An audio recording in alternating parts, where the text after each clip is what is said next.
అలాగే ఈరోజు జగనన్న నర్సరావుపేట బొమ్మన్నా పోతా, లేకపోతే ఇంకో దగ్గర బొమ్మన్నా పోతా, ఇంకో ఎంపీగా పోతా. 2 సార్లు శాసనసభ్యుడు చేశాడు, మంత్రిని చేశాడు.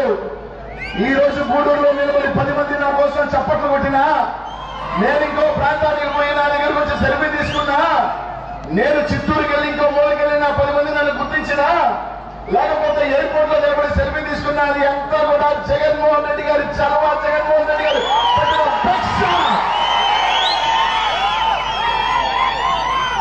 ఎవరికి ఏ స్థానం శాశ్వతం కాదు. 2014 ముందు నెల్లూరు నగరం నాది కాదు, అంతకుముందు వేరే వాళ్ళు ఉన్నారు. ఈ రోజు 14లో నేను వచ్చినా, 19లో నేను వచ్చినా, 2024లో ఏమో భగవంతుడు నన్ను పల్నాడుకి పంపిస్తున్నాడు. పల్నాడు ప్రజలు ఆశీస్సులు ఇస్తారు, అక్కడికి పోతా.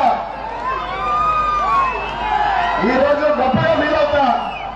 2 జిల్లాలు దాటి జగనన్న నిన్ను పోన్నాడు అంటే తప్పకుండా జగనన్న భక్తుడిగా, జగనన్న మనిషిగా అక్కడ దీవిస్తారు. నువ్వు పో అని చెప్పినాడు, పోతా. ఇప్పుడు దాకా జగనన్న కోసం రాష్ట్రంలో గొంతెత్తిన ఏ మూడైనా సరే చంద్రబాబు నాయుడు గారిని పప్పుని